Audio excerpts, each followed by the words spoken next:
And hi, everyone. It's Emil. It's Emil Guillermo. Emil, I'm up to you. Welcome to the program. Trying to figure out how this new software. I think I'm going live. I think I'm out there. This is my takeout. Emil Amok's takeout. My takes on all things considerable. What a day! I guess three cheers for democracy. I mean, this is the way it should be. It shouldn't be that Trump gets elected by a slim margin, by no landslide. I mean, I mean, he's a real estate guy. He knows landslides. This is not a landslide. This was a small victory. And I know that he likes to like trump up, gross up size of crowd, size of everything, but small victory, right? And so I think he thinks he could just go through and say, yeah, let's get all my sex buddies, all these people who have sex, some kind of sex thing. I mean, it's sad in a way that they're all kind of like Donald Trump. You know, they're successful people with sex issues. And so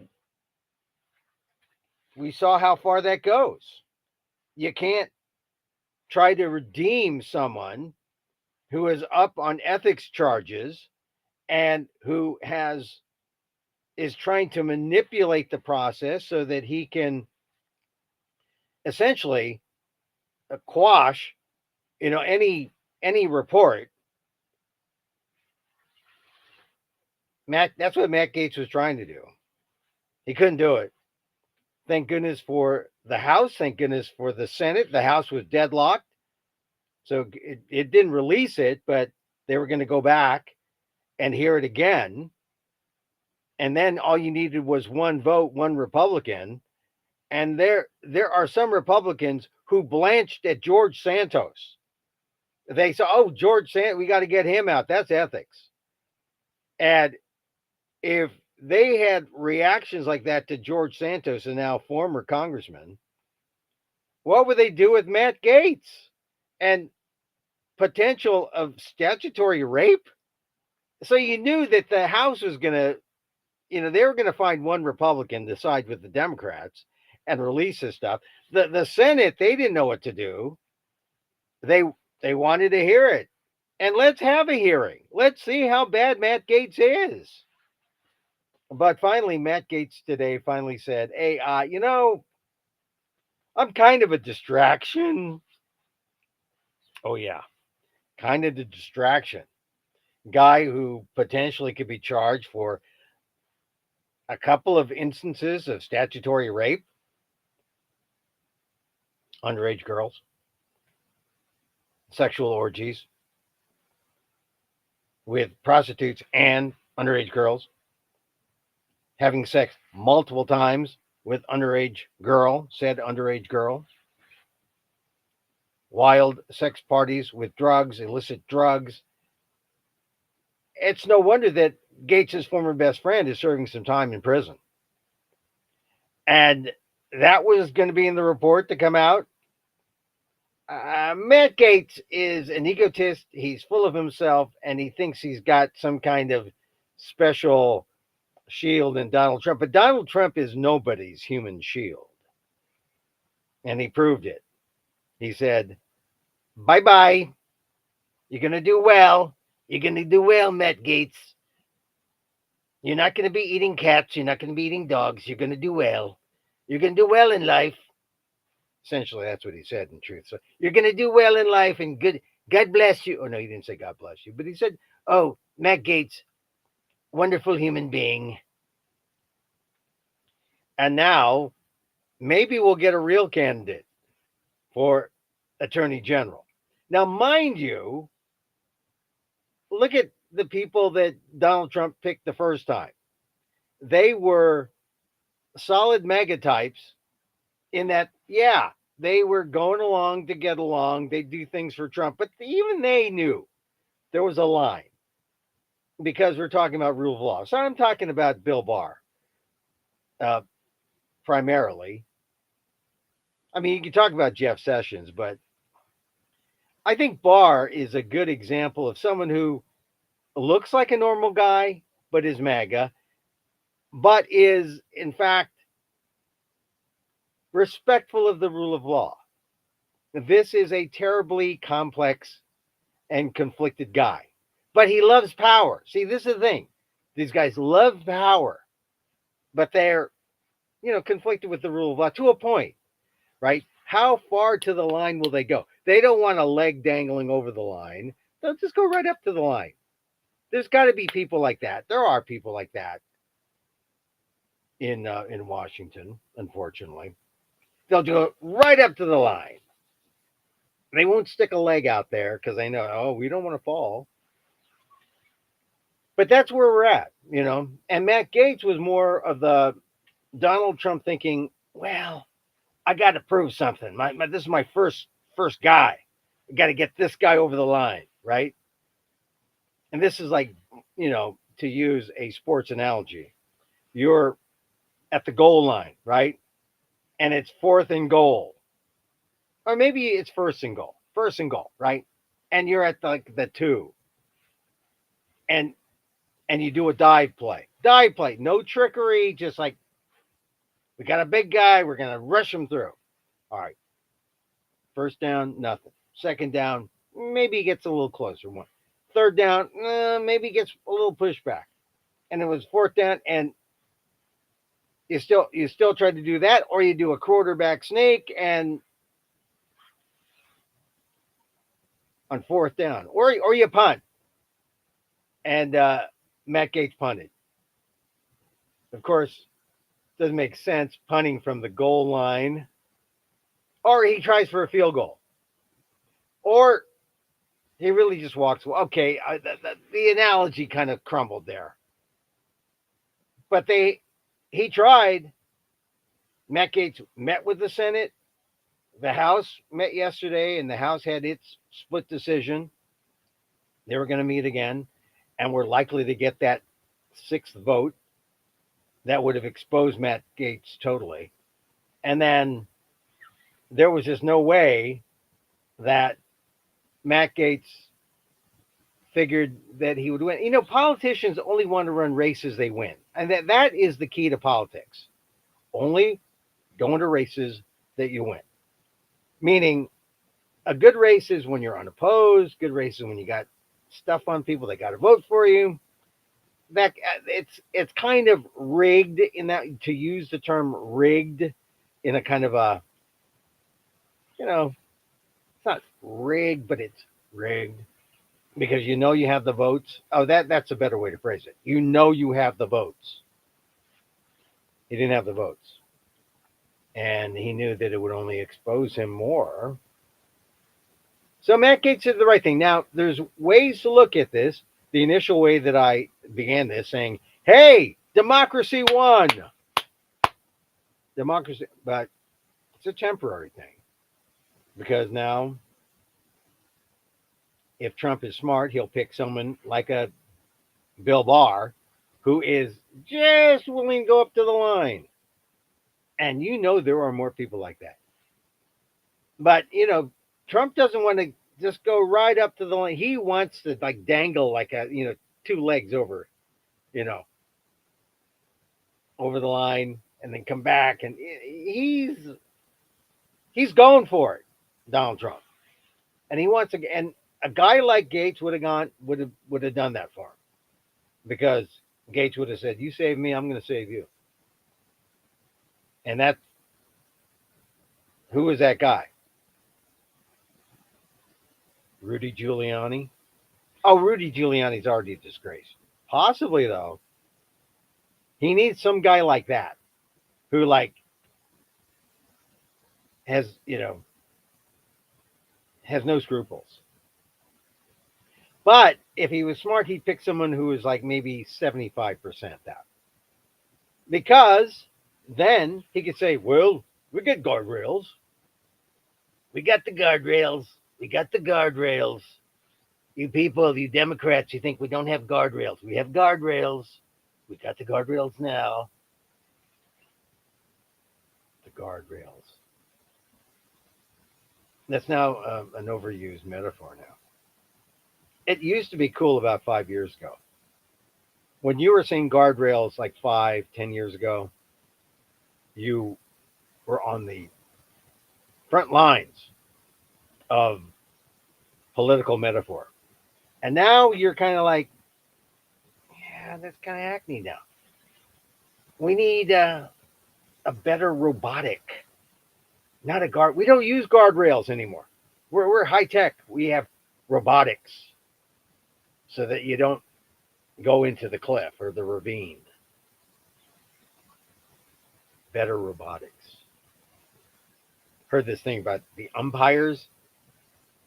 They're going to use in baseball. They're going to use an electronic strike zone, and I didn't get that before.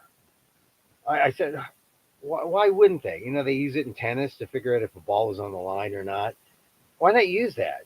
And they've been resistant because I guess they like the umpires, the behind the plate umpires' frailty or humanity, I guess.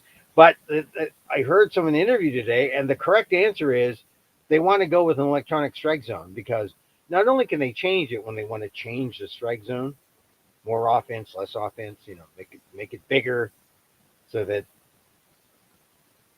if you make the strike zone bigger, then more pitches or strikes, but you can affect the offense of the game. But the real reason why they want an electronic strike zone, a robo umpire, is because people bet on balls and strikes. And that just got me like, yeah, sports is the thing about sports. It's all about betting now. And if you can bet on all these props, is the next pitch a strike or next pitch a ball? I think I have a 50-50. That's a 50-50. And you're going to pay me like 2-1? That might be a good bet. Next pitch is a ball. Oh, roll it, parlay that. I mean, there are people who want to bet on everything. Whether the pitcher will die after 9 innings. I mean, that's a losing bet.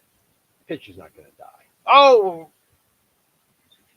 anyway, guardrails. We're talking about guardrails.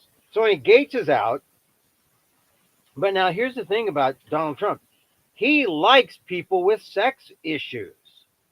Hegseth's got a sex issue in Monterey. Elizabeth or McMahon, right? Is that her name, Elizabeth? Linda McMahon, the Department of Education. She's got a sex issue. It's an old sex issue. Apparently, there was an announcer there who was a pedophile, alleged to be a pedophile, and some young guys who were targets of this pedophile are suing the WWE and McMahon, and she denies it, but this is a sex scandal that she's got to answer to now that she is up for DOE. And DOE, hey, I guess it's no big deal for the when she was Small Business Administration, unless she was representing, pedophile rings, pedophile companies, small business. But when she's representing the Department of Education in charge of all these kids, is it appropriate for someone like that with these kind of charges out there to be in charge of our public schools? So, and it's really not, I mean, that's relevant, but the reason why Trump mentioned her or has nominated her is because they just want someone to destroy the public school system, destroy higher ed and the public schools, and send it back to the states and get rid of Project 2025. Get rid of the Department of Education. Linda McMahon doesn't have to know anything about education, just needs to get out her battle axe and just like. So I don't know if she's going to survive. And then, of course, there's RFK Jr. had a nanny grope. RFK Jr. is, you know, he's an interesting guy because I think for when it comes to public health, he could be irresponsible, but I mean, to be an anti-vaxxer, I mean, health professionals think he's vile, but I guess pun intended. But I think that it's going to be tough for RFK Jr. I think. Anyway, this is Trump. Maybe Trump's got to rethink the people who are going to help him, the people in his cabinet, and I think he's got to go with some not like totally off the wall picks. He's got to pick people who know a bit about the thing that they're supposed to be guiding: education, health, medicine. I mean, Mehmet Oz. I don't think he doesn't have a sex scandal. That's the one thing. Boy, now isn't that funny? If you are a Trump nominee and say, "Well, of course I should be approved. I have no sex scandals." I mean, isn't that weird? That in the history of this country, that becomes an issue. That you can go far. Just put your junk in your pants and you'll go far. If you have no sex scandals, you go far. What's interesting, I think, is that I don't hear any people of color being mentioned. Well, okay, Tulsi Gabbard is technically a native Hawaiian, but she's got her issues because who knows? I mean, I don't know if she's been sleeping with the enemy. Metaphorically, she's been sleeping with the enemy. And that's a big concern with her. So all of these picks, boy, if I mentioned one, Gates gone, Hegseth possibly gone, Linda McMahon, RFK Jr., Gabbard, that's five who automatically should be like, hey, who's your second pick? We'll go with ranked choice voting. Okay, Trump? We'll go with ranked choice on this. But it's crazy. This is, and he's doing it during his transition, which isn't really transitioning very well for people who are trans. I mean, yesterday we talked about what Mike Johnson may or may not do, but he said Wednesday that, yeah, you got to use your biological bathroom. And we had Marjorie Taylor Greene saying, I'm going to squabble. I'm going to like brawl with whoever's in there. And then we have Nancy Mace saying, oh, help me. I've been triggered. I'm a rape. Look, I'm not casting aspersions on rape victims. She claims she was raped. But to say she's triggered by a trans woman who comes in, I mean, if you're triggered by a male, just look at the Congress, and you're triggered when you walk down the hallway. Just look at the president or the president elect of the United States, and tell me you're not triggered by the president elect, who was found criminally liable for sexual assault in a civil. Oh, excuse me, liable for a sexual assault in a civil court. I mean, Nancy Mace, who triggers you? Donald Trump or E. Jean Carroll? Because E. Jean Carroll won that suit. Court said, yeah, sexual assault, and the culprit was Donald Trump. And you're triggered by E. Jean Carroll. You should be triggered by Donald Trump, your Lord and Savior for the MAGA crowd. It is kind of culty, right? So, yeah, I mean, I don't get. I mean, Sarah McBride is the new trans woman, first trans woman elected out of Delaware, I believe Delaware. One of the small states. But what a rousing kind of welcome she's getting. The Congress saying, we're going to discriminate against her. We're going to discriminate against trans people. That's the thing. And I'm seeing that the right is not letting up on this. The right is saying,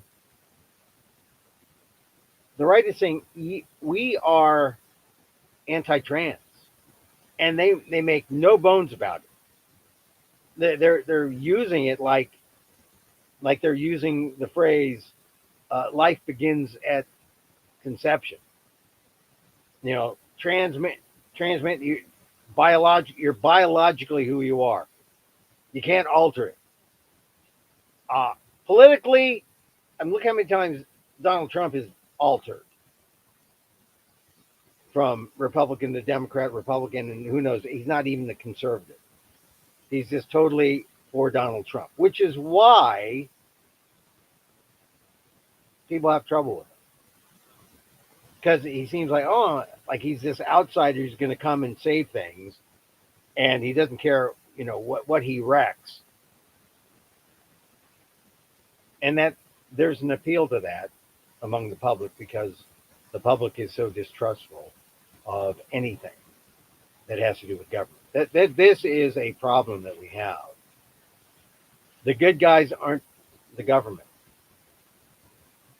And it makes it very difficult when you try to appeal to people. It makes it easy when you're trying to appeal to people who hate the government. You say, hey, I'm an outsider. And people just like, well, you're an outsider. You can put some sentences together. You can fight these things. You're our guy. And frankly, I think, if you say you love the government, people say, well, are you crazy? That wasteful thing. I think there's a middle ground. I mean, yeah, I think you can love the government. Conservatives love the government when the government is in charge of fixing roads. When the government is in charge of, things like that. When the government was in charge of public schools, that was good. But when you had to educate everybody, including people of color, including people who were here undocumented, I mean, that's when people say, private school, religious education. And that's where they're moving with the dumping of the Department of Education and Linda McMahon going in there to wreck things because they're preparing for, hey, we get this tax money, we'll give it to you in a voucher, and you can spend it on wherever you want to go. Your private school. Hey, that sounds like a good idea, Emil. No, it's not a terrible idea. It's a terrible idea. You know how much it costs to put on to have a decent school? And of course, people with vouchers, they'll take the tax money because they'll supplement it with their own money and go to private schools that aren't dependent on the government. Meanwhile, what happens to poor kids? What happens to people like me? Who grew up relying on public education. I mean, this is where I love the public school system. It gave me the best education when I was plucked out of open casting and given the opportunity to go to a great academic magnet school.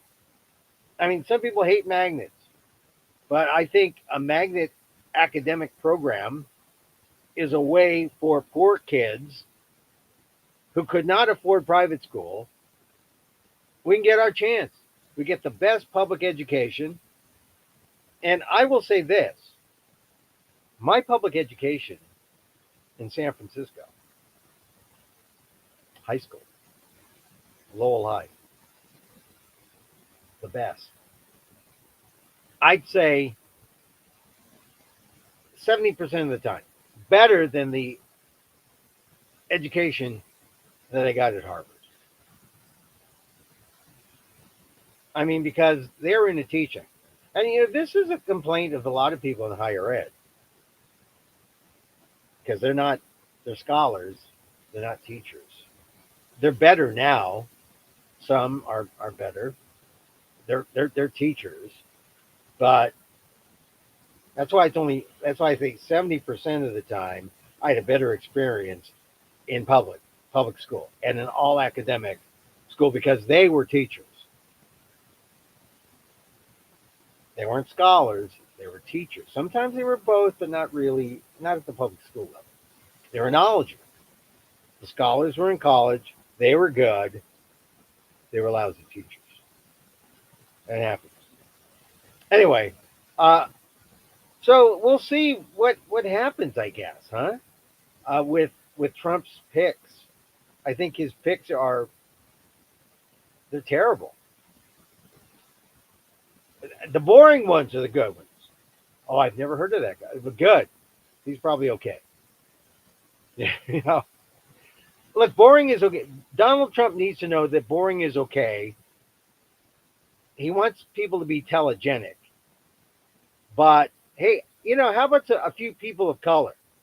I think that would be helpful. You don't see any Asians. I know Tulsi Gabbard, maybe a Native Hawaiian, but she's not. She's got some issues. She's what some people would call a useful idiot for the Russians. That's what people are saying. But how about an Asian American? Oh, Vivek Ramaswamy, the department that does not exist, the department that doesn't have an office, the department that doesn't have a staff or an infrastructure. That's the perfect waste cutting kind of agency. We have cut all waste. We don't even have an office. We have cut all waste. We don't have chairs and telephones.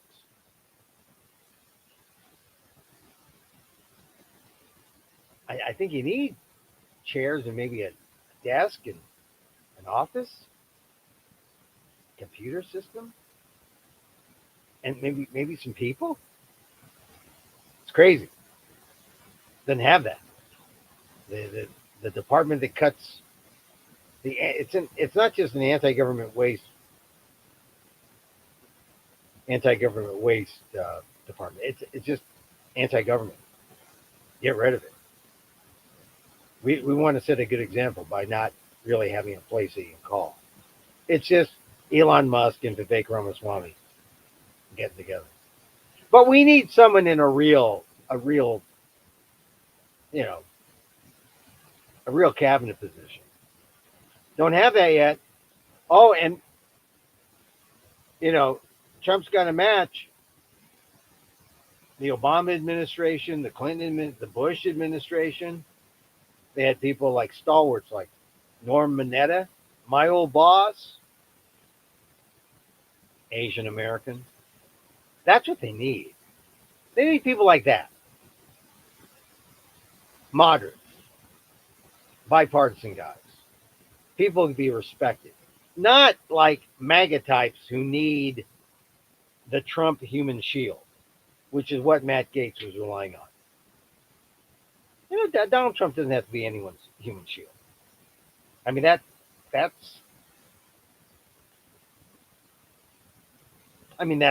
so beneath Donald Trump. He wanted to use Matt Gaetz. Gaetz was his human shield. No, you're my human shield. No, you're my human shield. No, yeah. Gaetz and Trump. Post-mortem. Let's see. So we talked about Gaetz walks. We talked about the sex cabinet, transphobia in Washington. Oh, the deportations thing. Oh, let me just quickly. I like to look at Axios. Congressional Republicans raised a collective cheer today as Matt Gaetz withdrew his nomination for Attorney General. That is a kind of damning lead for Axios. This is the only decent thing Matt Gaetz has ever done. One House Republican told Axios. Now that's funny. See, people hate Matt Gaetz on both sides of the aisle. That is a rare bird. There was no path for him, and he knew that. Senator Marquayne Mullen, who he told Axios he hates, Marquayne Mullen hates Matt Gaetz, but he was saying, well, he was like playing on, everyone was on the fence with Matt Gaetz. I'm surprised it happened this quick, but it was going to happen, Marquayne Mullen, Republican for Oklahoma, told Axios. Gates' decision spares the House from a brutal fight over an ethics committee report about him, and the Senate from an even bloodier bath over his nomination. Frankly, I wanted to see it. I wanted to see it. That would have been entertaining. And Trump is nothing but entertaining. But this is the lesson. You got to go boring sometimes, Donald. Yeah, got to go boring. Got to go boring. I got to be boring sometimes. I'm Donald Trump, and these are my new affirmations. It's okay to be boring. It's okay to be ugly. If you're ugly, I will let you be on my cabinet. What the hell? You're in my cabinet. No one will see you. That's what it is. It's a cabinet. I put it underneath my table. It's underneath the big desk. It's in the cabinet. So I'm Donald Trump. I'm accepting ugly people. Ugly people can come and be in my cabinet. After meetings on Capitol Hill yesterday, Gates concluded that at least four Republican senators, Lisa Murkowski, Susan Collins of Maine, Murkowski of Alaska, Mitch McConnell of Kentucky, and John Curtis from Utah, were implacably opposed to his nomination. Im- implacably. Oh, that's a big one that most Trump people don't know. Maybe they'll think it means they really like him. You know, that's the thing that people are realizing in the aftermath of Trump. In the aftermath of Trump, people are are saying, "I voted for Trump, but I thought ACA was different from Obamacare, and now my care is going to be taken away." People didn't know that. That's misinformation. That's stupidity and misinformation, a deadly combo. But I wonder how many people are like that, where they voted for Trump because they thought he was for the opposite. You know, Trump is going to fight for my health care. No, he's going to take it away. Trump is going to fight for me, the Latino American. No, he's going to deport your family. How many people like that? Probably a lot. All right. Speaking of which, where undocumented workers work, 13.7% construction, 12.7 agriculture, 7.2 hospitality. That means if you're going to find an undocumented person, you're going to go to a construction site, you're going to go out in the fields, and you're going to go into hotels, and you're going to find all the undocumented that you can deport. This is the funny thing. Those are all important industries where they need the work. And if it's all important industries where you need the work and you take away the workers, who's going to get stuff done? How are you going to get the economy flowing? You're not. It's going to be hit on the economy. Meanwhile, where are the criminals? This is where the undocumented workers work. And Trump is supposed to find these people, right? Because it's criminals first. The killers. Get the killers first. Where are you going to find these people? You're going to need some kind of investigation. You're not going to be able to go to construction sites and round them up and find the killers there or find the criminals there or in the fields. Those are people who want to do work in America and support their families. You're going to have to find the criminals elsewhere. I don't know where they're going to find them. The fact is, undocumented laborers make up a relatively small percentage of the total U.S. workforce. But the outsized roles in those three areas, construction, agriculture, and hospitality, that's probably going to be the low hanging fruit that Trump is going to sick ice on and is going to wreak havoc in society. It just is. So the other thing about this is it's going to cost people, it's going to cost the government about 11,000. That's been out there, 11,000 per person, and it's going to you're going to if you're going to have the numbers that Trump wants, millions of people, you got to find them first, and then you got to put them through a process. You can't just grab them and kick them out. So I think what we're learning is Trump doesn't really know what the heck he's doing, and people are so yesing him that we got to find out this is the way government is going to work. Trump is going to say, why don't we do this? And then we're going to spend about 3-4 months figuring out why it's illegal, why you can't do it. That's going to be the U.S. government over the next 4 years, unless, of course, someone decides we should do something else after 2 years. I think that's a safe bet. I think that's a safe bet. All right, the last thing I want to mention today. There was a piece of art called Comedian, and it's a banana duct taped to a banana duct taped to, let's see, Google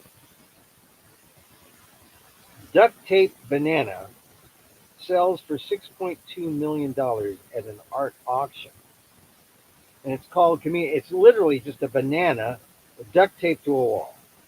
Conceptual art, 6.2 million. That's why I'm an artist. That's why I'm still looking for my. I'm hoping it works for Gongs, but I'm duct taping everything and hoping for $6.2 million. That was the winning bid. A crypto guy, an Asian guy. Let's see his name here. His last name is Sun. Oh, Justin Sun. He founded the cryptocurrency platform Tron. He paid more than 40 times the price. It was at 120,000, 150,000 when it was first auctioned off a few years ago. Now this crypto guy said, "Hey, 6.2 million," and it's just a banana on a wall, duct tape, and they called it Comedian.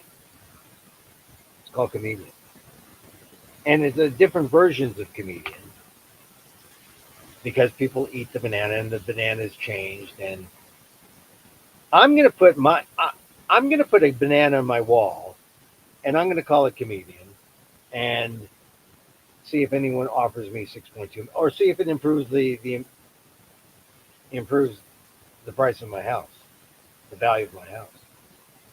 What do you mean it's under $1 million? I got a banana duct taped to the wall. This house is worth at least 3 million.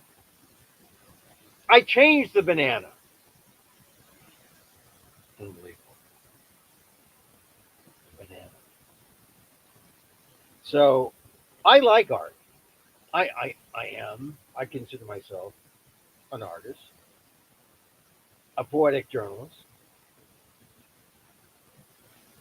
but banana duct tape to a wall, a white wall. Here's the thing. It's called comedian. Now this is something I know. All right, so I went up. I did a set open mic, and I've been doing it now for a couple of years. And it was last week was exhilarating. This week, oh, when you have an exhilarating week where you kill and you got a good crowd and your material's good and you're saying it right, ooh, you're hitting on all cylinders. But yesterday was sort of like, okay, I wasn't quite as right. The material was okay, and the crowd was good. The crowd was hot. So a lot of it is energy. A lot of it is confidence. If you're thinking about doing an open mic, you should. Then maybe you could put banana duct tape to a wall. Call yourself a comedian. I I'm just finally understanding the difference between a comedian and a stand-up comic. A comic really just says funny things, but a comedian is funny. A comedian finds the funny,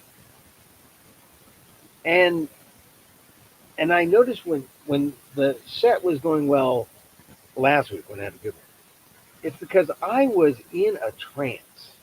I was in that, and I was like body surfing on the laughs of the audience. It was really something to experience, and it was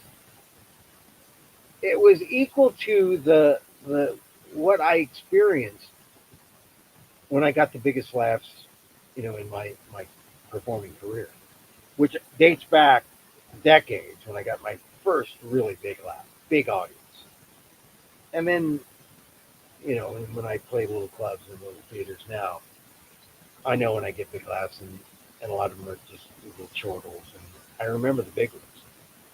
You are in a zone,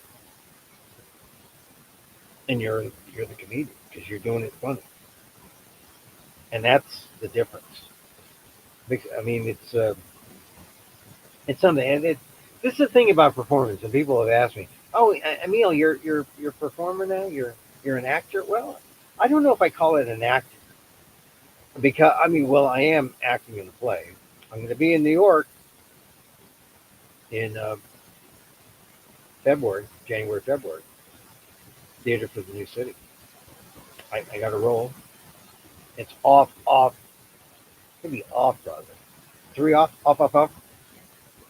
But it's a legit New York City theater, First Avenue. There I am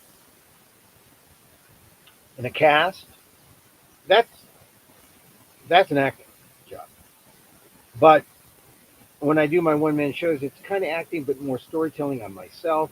I'm not really playing a character. I sometimes am, but I'm playing me. So if I'm playing a character, I'm playing something. That's acting, but it's real and it's me, and it's performance, but it's a character. That's kind of it. But that's when I say you got to be a funny person saying funny things, or being a funny person. So you're a comedian then, versus just saying funny things, funny lines. Anyway, so yeah, yesterday I was at my favorite little club. Check out the Deaf Puppy in Manteca. It's a great place, intimate, small, nice club, great feel, and it was really something. Um, well, last night was good, but like I said, I thought I was in a different level 2 weeks ago, and this time I had the energy, but it was a little different. Anyway, you learn every time you get up. So, like I said, people ask me, well, why are you doing this now instead of a journal? Well, I still write my columns. Patreon.com/Emil Amok, Substack.com @Emil Amok, Inquirer.net, diverse issues, and higher education. They're out there, my colleagues. Oakland Post, they're out there. But there's something about performance that makes the words come alive. And I do this as just another form of performance because the words come alive. And there's something special about that kind of communication. Whether it's a broadcast or room of one or handful or whatever, 20, 50, 100, 1,000. There's something about this kind of communication that makes you feel alive. That's why you do it. That's why you do it. That's why you do it. Hey, I'm a certified laughter yogi. I'm going to do some laughter yoga. Not today, but tomorrow. Tomorrow. Hopefully, I get Dan Gonzalez here with me. We'll do laughter yoga. Check it. Check this out on patreon.com. Join us on. I'm just figuring out what Patreon is about. Where we get to do things and you can talk back. So join me on Patreon. And it's a special place. Patreon.com/Emil Amok. We'll put some of these things out there on YouTube. But check it out on Patreon because we can get by the algorithm. The algorithm. Which kind of funnels you. Boy, they want to break up Google. Monopoly. Yeah, those monopolists. Okay, we're going to leave you here with a little loving kindness. Remember, I love it all. I love it all. Matt Gaetz, that's the best result that he leads because it's good for everybody. Republicans too. Anyway, a little loving kindness. And so, as I wish for me, I wish for you. May you be safe. May you be happy. May you be healthy. And may you live with ease. Emil Guillermo here. Till next